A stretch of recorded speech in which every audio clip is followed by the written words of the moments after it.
Welcome to this 20th edition of our Numerical Method 2 class. So yesterday I introduced the concept of numerical integration. And we saw that the idea is to approximate a definite integral, which we denoted by capital I, which is the integral from a to b of the integrand function f of t dt. So that is the purpose. We want to approximate this one using quadrature rules, which we are going to define. In other words, we want to approximate this integral using the evaluation of the integrand, the function, at a finite number of points. That is the idea. I want to approximate the integral of a function over an interval AB. I partition the interval AB into a finite number of subintervals. So I have node points, which are the points of the partition. And I want to approximate this integral using the value of the function, the integrand, at this node point. So that is the idea. So the first thing is to define what is a quadrature formula. The quadrature formula is just a general form of writing our approximation, because we will approximate the integral I using this quadrature formula QF, which is just a linear combination of the value of the integrand f at the node point. Now, such formula will be called quadrature formula if it has this form, that is linear combination of the function at the node point, and besides, so there are two conditions, it has to satisfy this second condition. That is, the integrand is the quadrature plus an error term, which is called the truncation error for the integration. So this is the second formula. This quadrature formula should satisfy. Obviously, the points of the partitions are called quadrature nodes. And the constant multiple in the expression of QF are called the weights. So the WK here are denoted, are called the weights. Right. So that's the definition when it comes to quadrature formula. Nothing else. It's just this. It is these two formulas. 2, 1, 2, 2. Right. Now, you can see that here we have the error term. Each time we have a quadrature formula, there's an associated error term. Now we are going to define what we call, for a quadrature formula, that's what you will call the degree of precision of the quadrature formula. And that degree of precision concerns the error term, this one, for a particular class of function, particularly polynomials. We know that when we talk about polynomials, polynomials have a degree. So depending on the degree of the polynomial for which the error term will be 0, then we'll be talking about the degree of precision of that quadrature formula. So this is the definition. The degree of precision of a quadrature formula is, first of all, a positive integer, n, such that the error at any polynomial of degree less than or equal to n, that is pi, where I is less than or equal to I. So if for a particular degree of precision, the associated error term from formula 2, this error term, for that or for all the polynomial of degree less than or equal to n, you have this condition. And besides, if you increment, that is, if you take polynomial of degree less than or equal to n plus 1, that is, you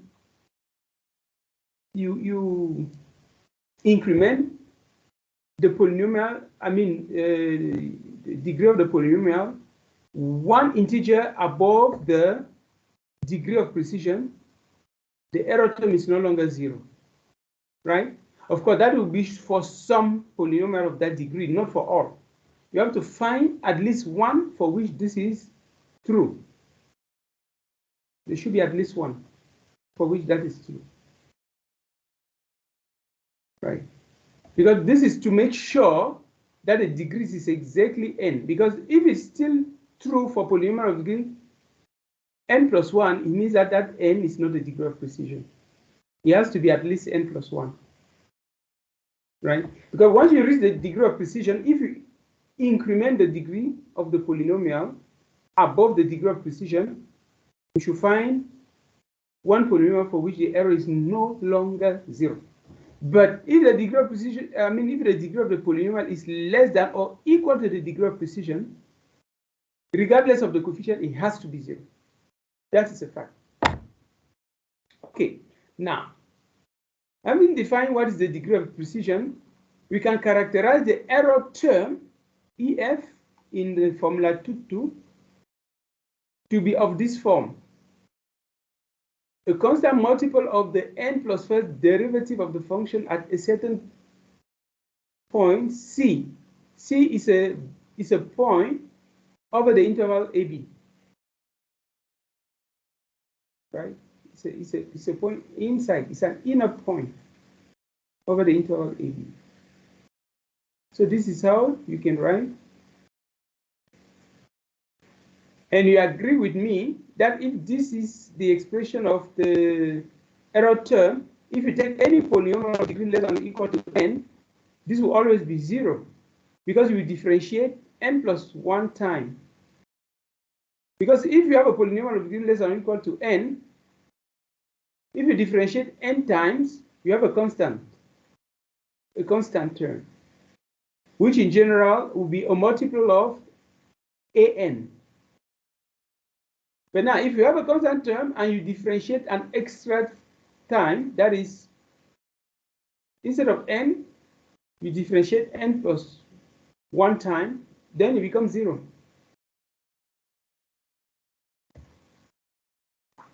Okay, to make it clear, let me give you an example.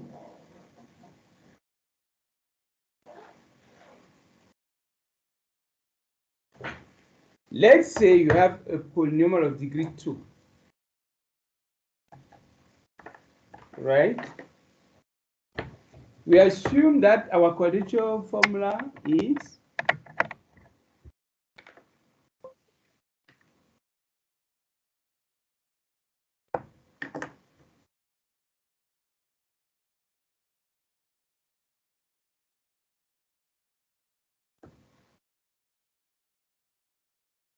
okay. So let me share a new window.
Okay, this is not even what I used here today.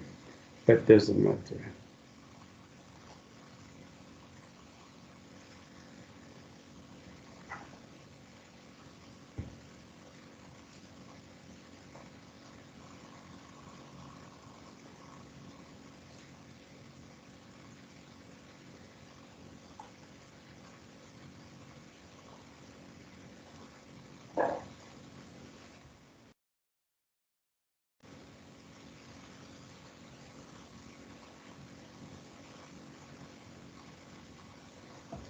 So let's say,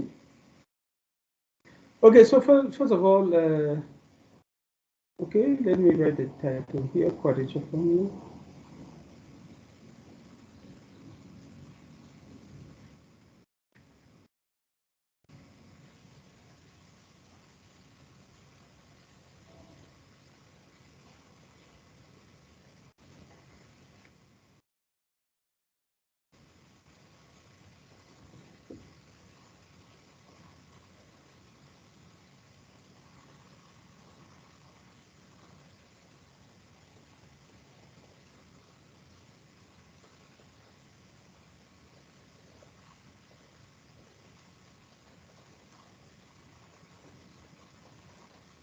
So we saw that our QF can be written as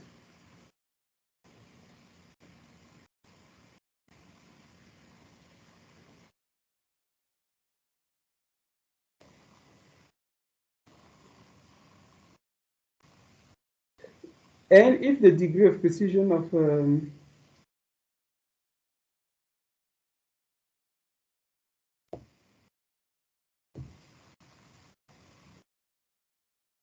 so this one we call it truncation error.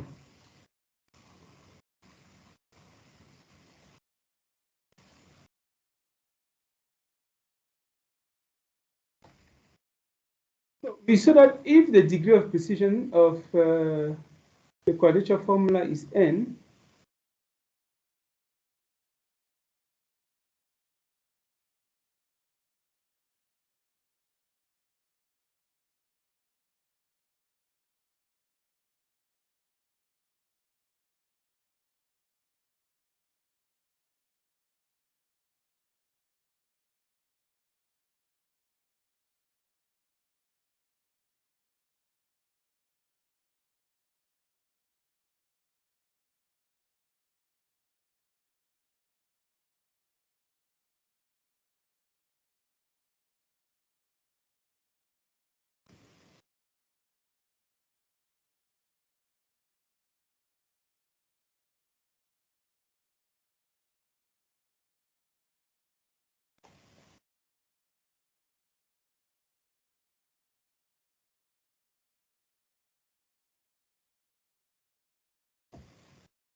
so you can see that this second condition is not for any polynomial, but for some. But the first one is for any polynomial, right? For any I less, that is for any polynomial of degree less than equal. But this one is for some polynomial. Okay, so what I was saying is that now if the degree of precision is n, like here, then the error term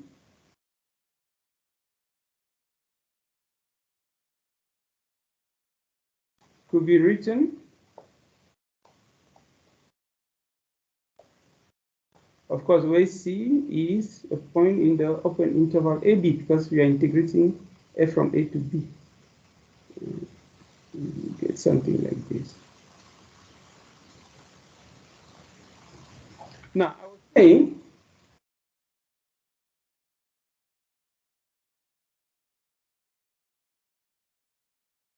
that if,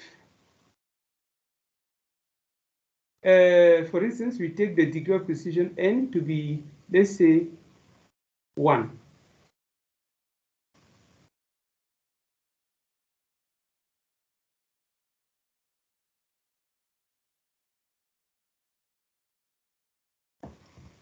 You agree with me that if I take a polynomial of degree less than or equal to 1, this will be 0, right? So if n is equal to 1, let us look at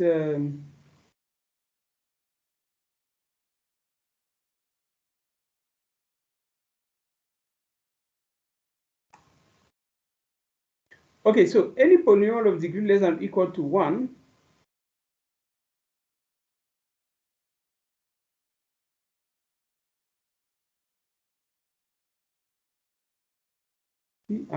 Pix will be written of this in this form.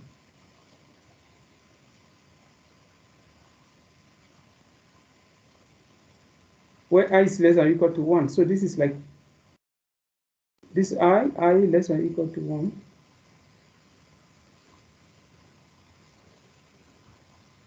This is how I'm writing. So this is a general formula.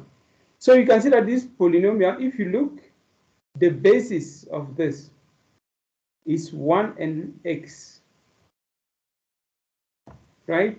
The basis of polynomial of degree less than or equal to 1, okay? So if I denote by this calligraphic P sub 1, this is the space of polynomial of degree less than or equal to 1. So a basis for P1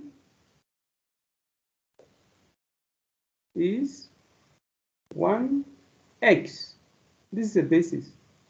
Any polynomial of degree less than or equal to 1, like here, you can see, can be expressed as a linear combination of this element of the basis. That is a1 times 1 plus a0 times 1 plus a1 times x.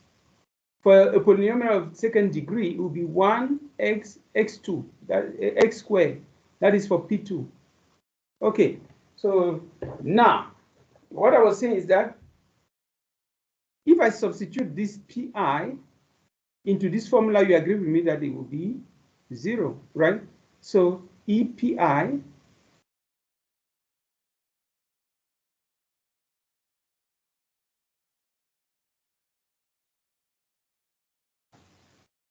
what is it? It is K. Now, that Pi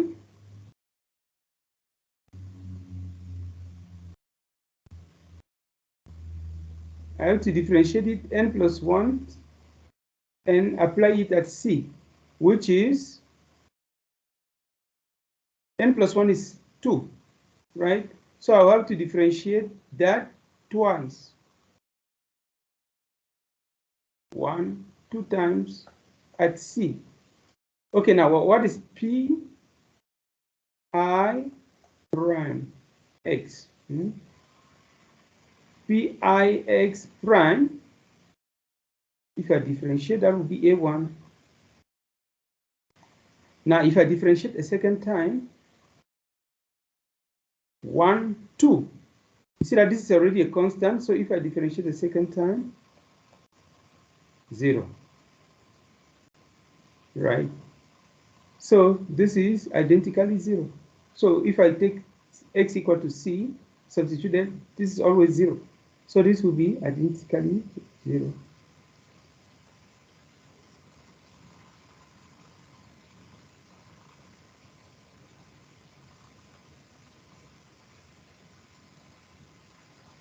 Okay, I hope that is clear. Okay, now let us go back to the theorem that allows us to characterize our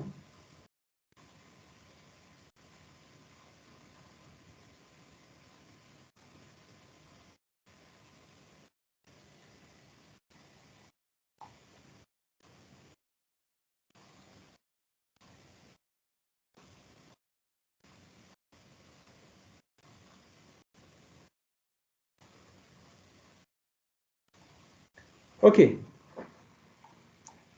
Now, there is this extra information, this one. If you use these two facts, the linearity of integration and sum, so you have this linearity, the integral is linear, That is, if I apply it to such a linear combination, I get this. Similarly, for the sum, right? You get that. So if you use these two informations, instead of substituting our PI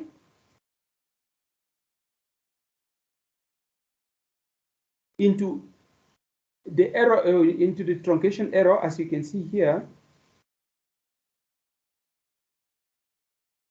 we can just use the element of the basis of to which of the space to which PI belongs. That is PI, right?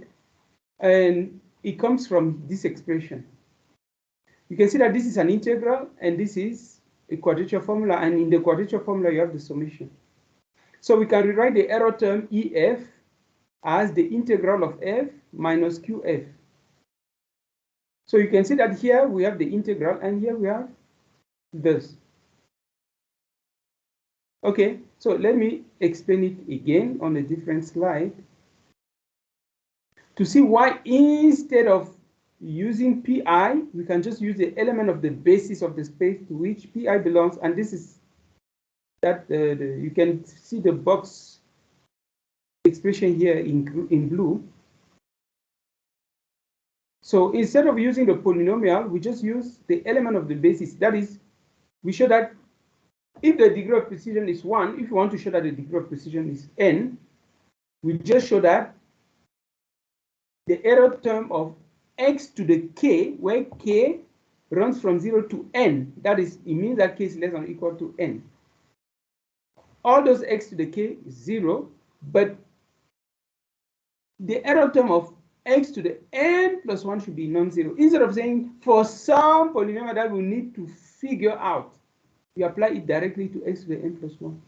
We no longer say for some polynomial, we say directly e to this expression is non-zero. So that comes from the linearity of the integral and the summation. That's what I want to explain now. So now let's go back to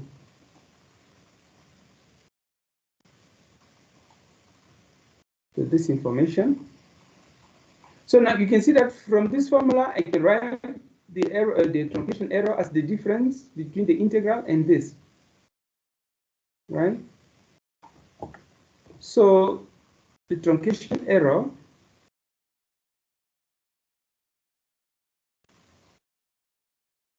at f or pi, if you want, or p whatsoever, is the integral from a to b pi x dx minus the quadrature formula for pi. So this is what we have. Now, but we know that for a polynomial, you can write pi as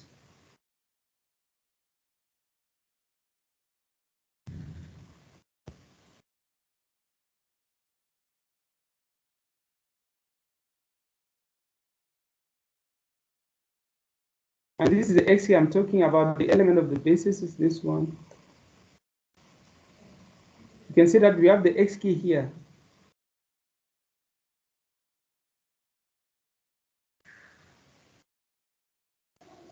Now, if you take our pi written in this form and substitute it inside here,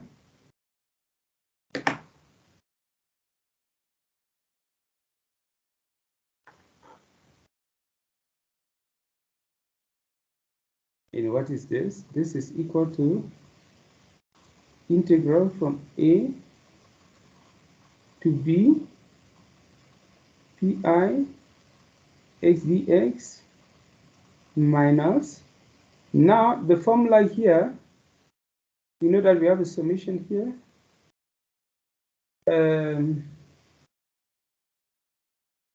Okay, we can keep a k, but here in p we can change that into l, or we use l and the other one k. It doesn't matter.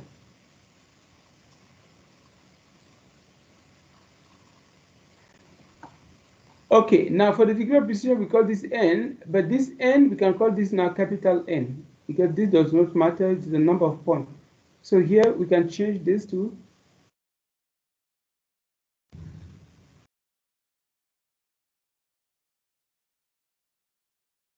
capital N like this. So that you will not think that this n and the n here, the number of points, is the same. No, this n is different from this capital N. That's why it's better to change the notation so that you will not think that they are related. They are not. Okay, so this is some up to capital N. Now we have the W here, WK, F. Remember that if this is F, we replace F there, right? And now that F is equal to PI, so this will be PI at the XK. This is what we have at this stage. This is EPI. Now, if this is the expression of PI, you can substitute back into this expression. So that will give us that PI is equal to what? Now in the integral, we have the integral from A to B, this expression, sum. Now we are going to change K into L, so we use L so that you will not get confused with the K that is in the quadrature formula. So we can change that to L, running from 0 to I, AL, XL. So that's what we have here.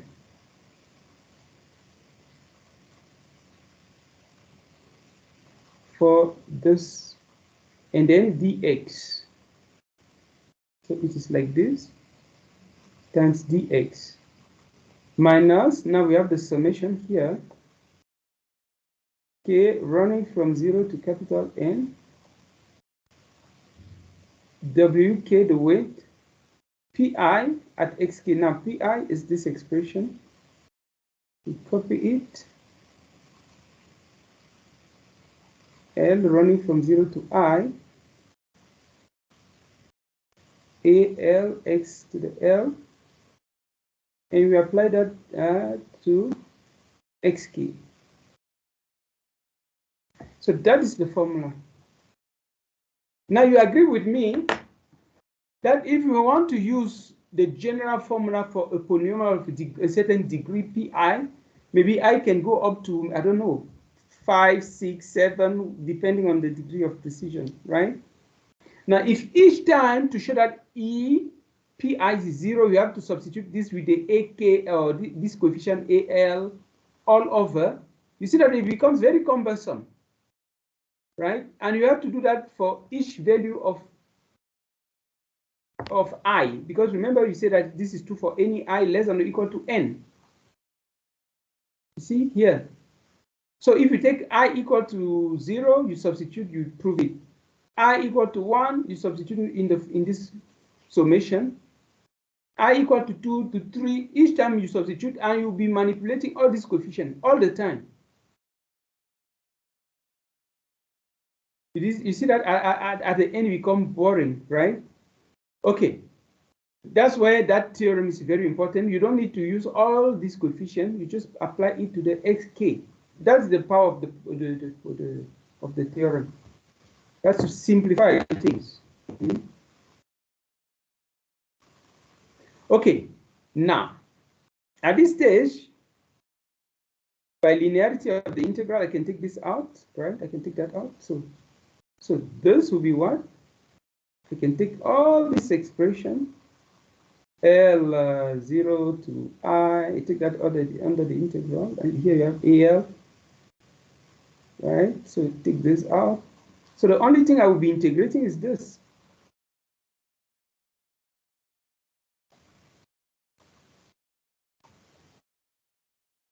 So this is the only thing I'm integrating.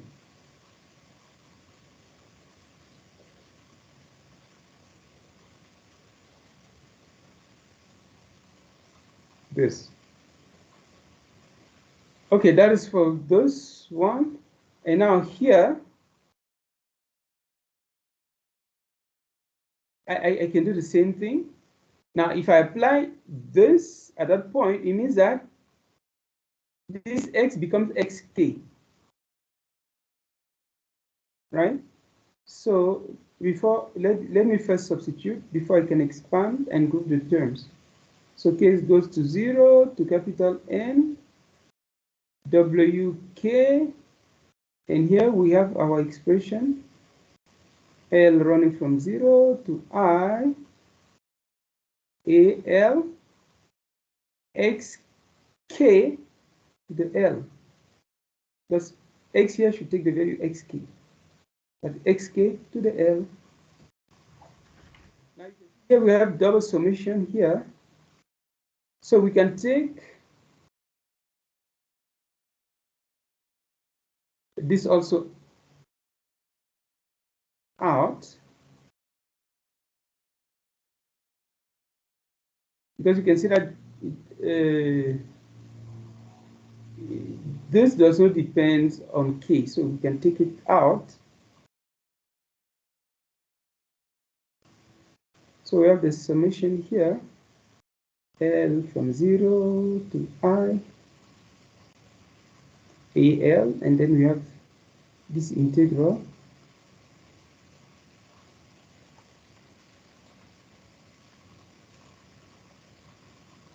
Now for this one, we can do a similar thing.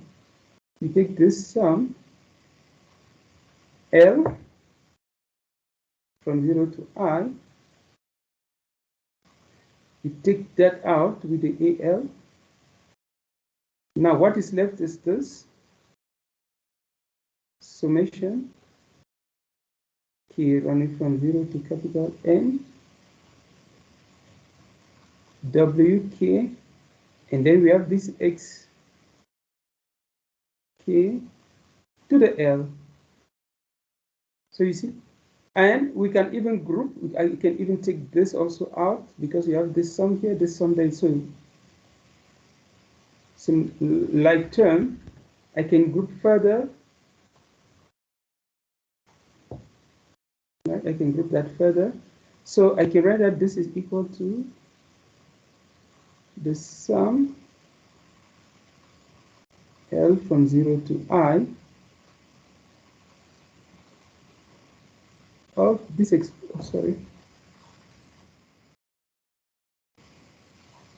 AL. Now what is left is this difference.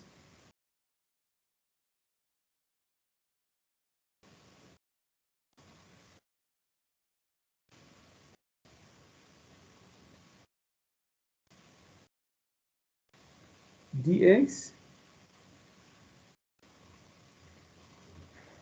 take that out here. Now we are left with this. So minus summation k running from 0 to capital N, wk xk to the L.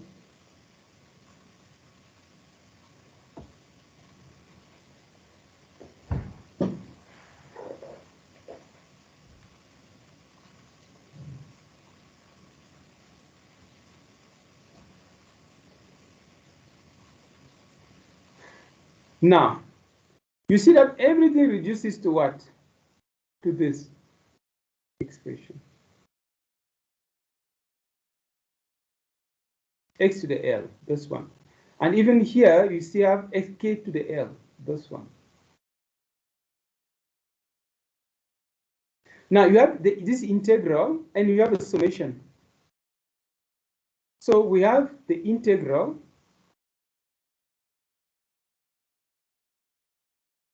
and we have the summation.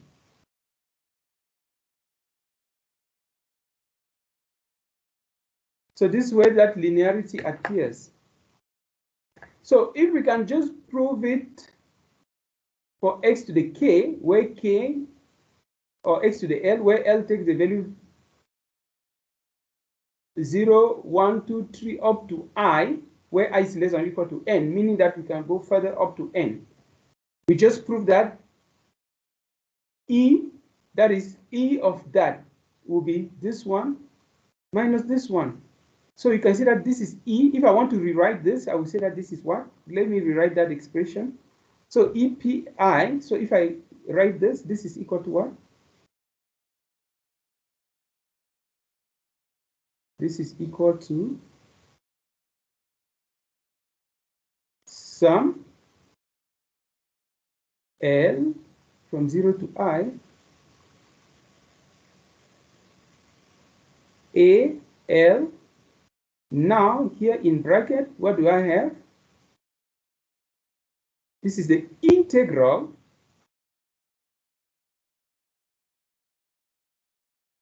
of XL. And that integral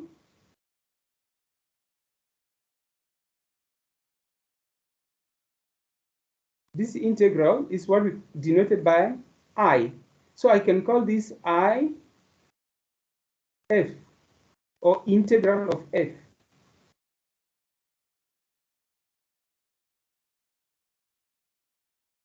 IF for integral of F.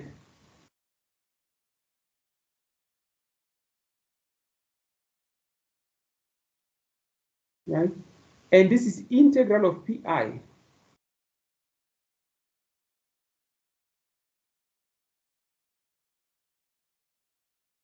Right. Okay. Now, if here this is XL, it means that it's the integral of XL. And if we replace this with XL in the formula, we need to have XLK here in the formula. So this is nothing else than the integral of XL minus the quadrature Q of what?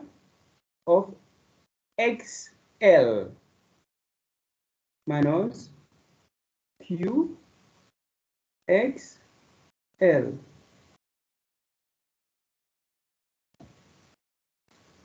So now you see that for this to always be 0, we only need the inner term to be 0, right?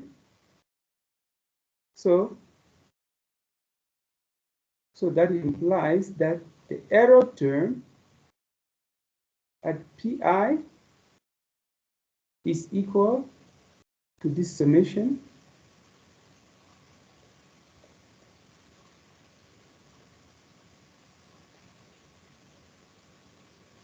AL, the integral x to the L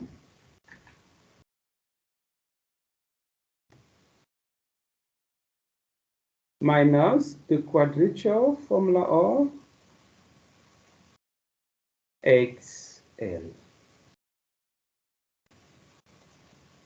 So for this to be 0,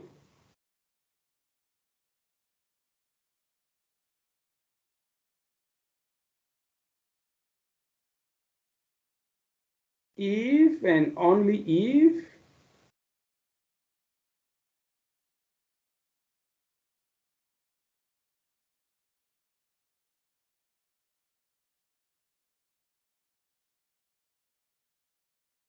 for any L, because we say L taking the value from 0 to I,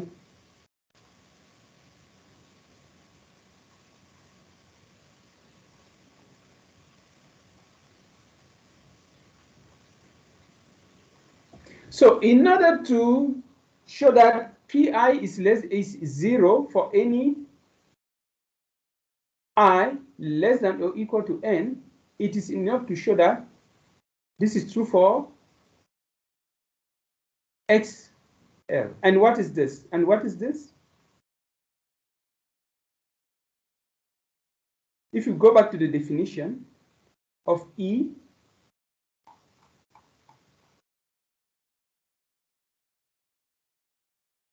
you can see that E is I minus Q. I minus Q is E.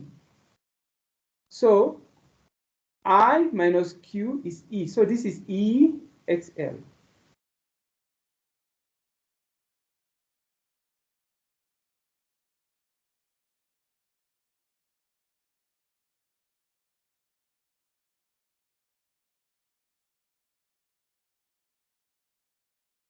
You see, less than or equal to I. And we know that I is taken less than or equal to N for the degree of precision. So now you agree with me that this is a proof of that theorem or of that result. Instead of taking an arbitrary polynomial of degree less than or equal to that, we just take the element of the basis to which of the space to which this Pi belongs to. If P is a polynomial of degree less than or equal to N, you just take all the xk, where k is less than or equal to N. And for the last one, where we say that we can find a polynomial of degree n plus 1, such that this is non-zero. If you write exactly the same thing here, you see that this will be equivalent to what? If you write that, you will see that it will be equivalent to E x n plus 1 different from 0. Right. Okay, I hope with this one you will never face any problem understanding this issue of degree of precision. I think I've spent enough time on that. Now we need to proceed and go straight to practical examples of degrees of precision.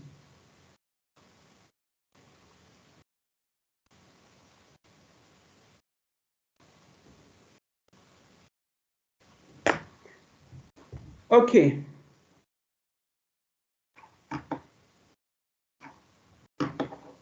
I hope this explanation is clear for everybody.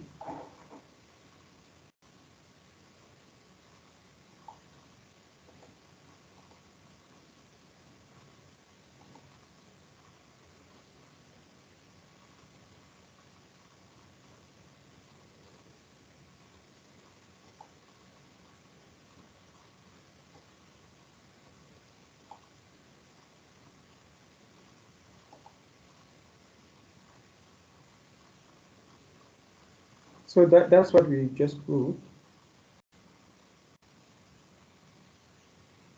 Okay, now this is a theorem that we stated here. Let's go to the theorem and then we will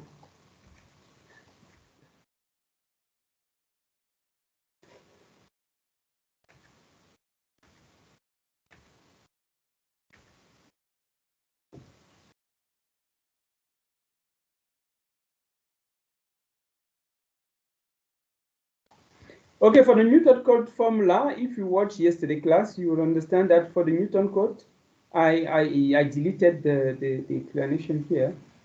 You just replace f of x with this interpolating polynomial. You can use the Lagrange form of the interpolating polynomial and substitute, integrate that one. So it gives you what we call the Newton code formula.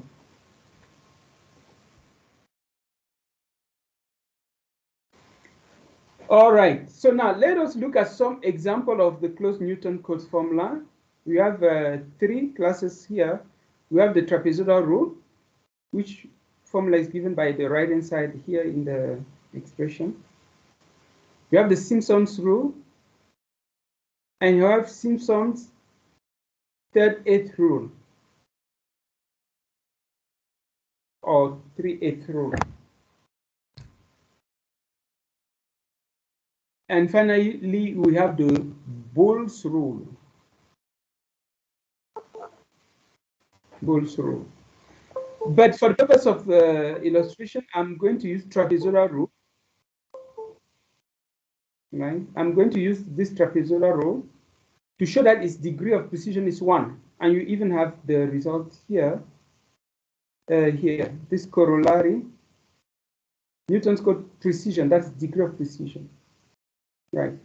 For the trapezoidal rule, the trapezoidal rule has degree of precision n equal to 1.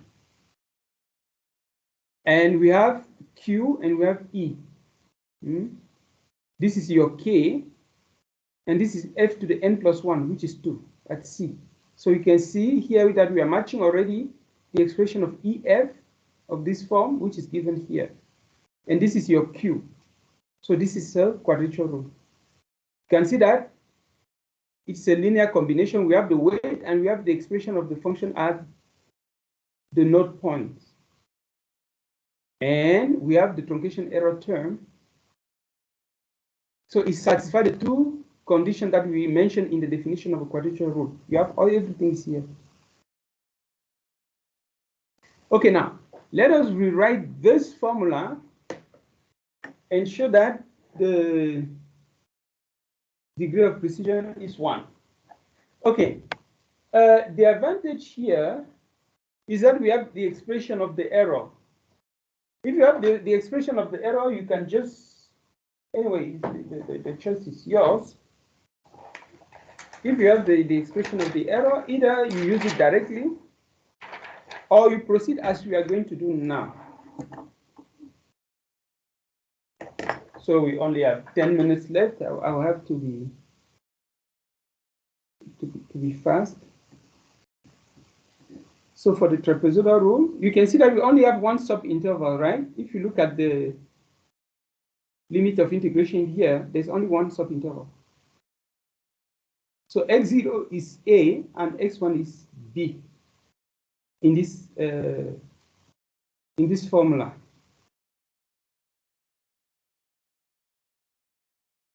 And don't forget another notation is that oh, it's not here. But when you say f sub something like here, f sub 0, f sub 1, right? It just means that this is f at x0, this is f at x1. And for the Simpson rule, f sub 2 is f of x sub 2, like here, this x2. And here x3, you have f sub 3 to indicate that is f of x sub 3, this one. Right, that's a notation. It is not mentioned here. I can see that it was not explicitly stated out, but yeah, you should bear that in mind. Yes, Sate? All right, as stated, so I'm going to use this formula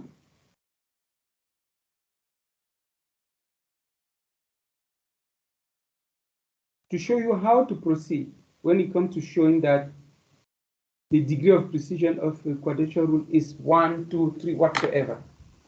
How do you proceed? Okay, now let us start.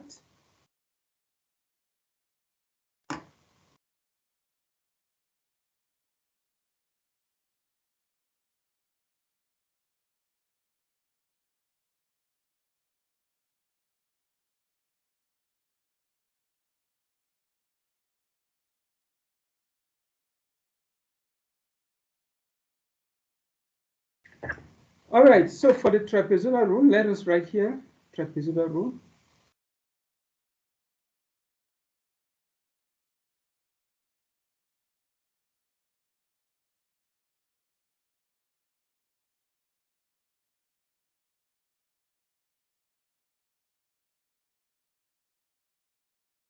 So for the trapezoidal rule, we have the formula, the integral, x0 to x1, f of x dx equal to h by 2 f sub 0 plus f sub 1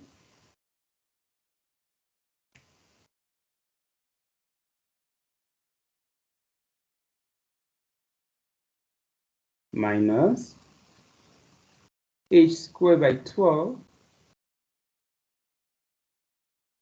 second derivative. This is n plus 1. If n is 1, n plus 1 will be 2 at C. So this one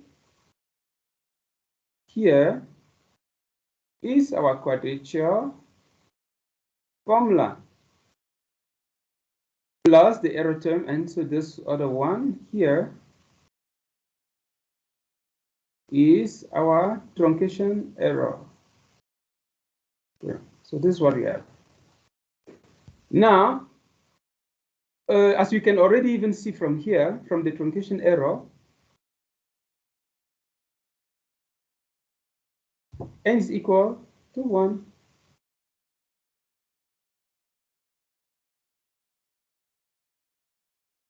So we know that you have to show that E k is 0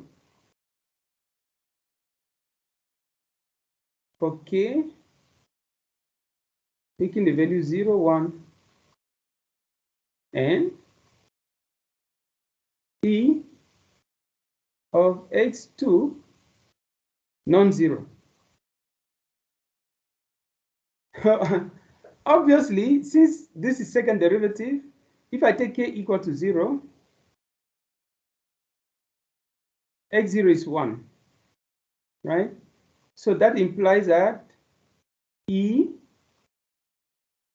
x0 is equal to negative h squared by 12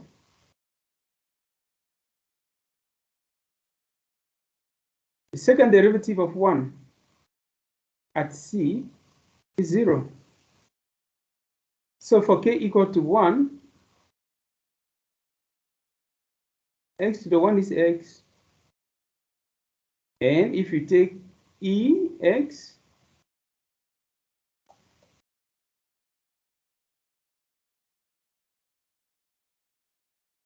so if I take x and I differentiate, first time is 1, second time is 0. So at any C is also 0. Now, for this last case, when k is 2,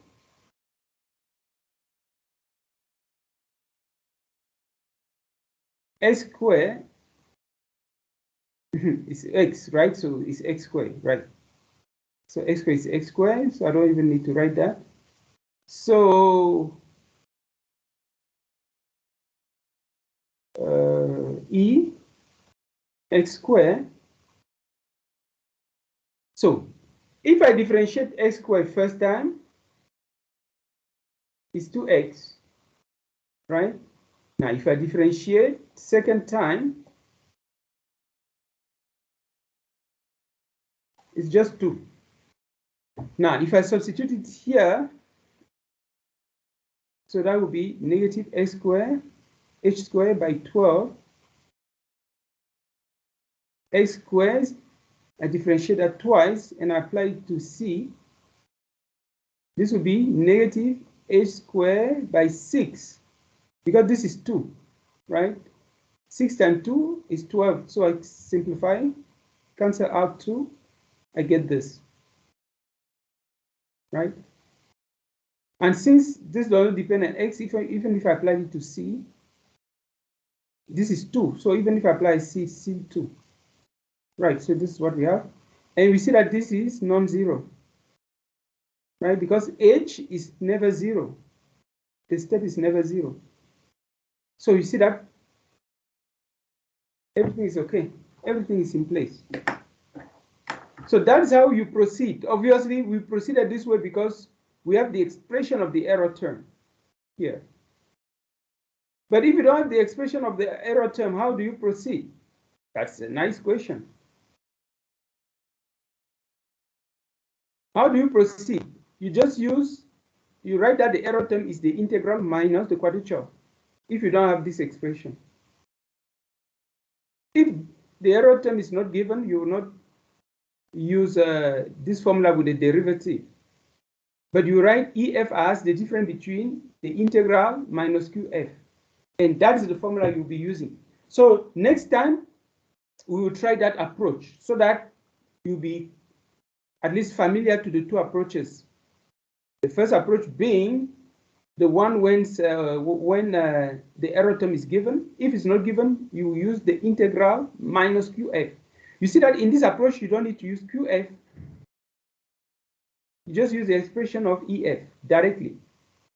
But if EF is not given, you express EF in terms of the integral, and QF, which you always know the quadrature formula, and the integral, you always be able to integrate x to the k.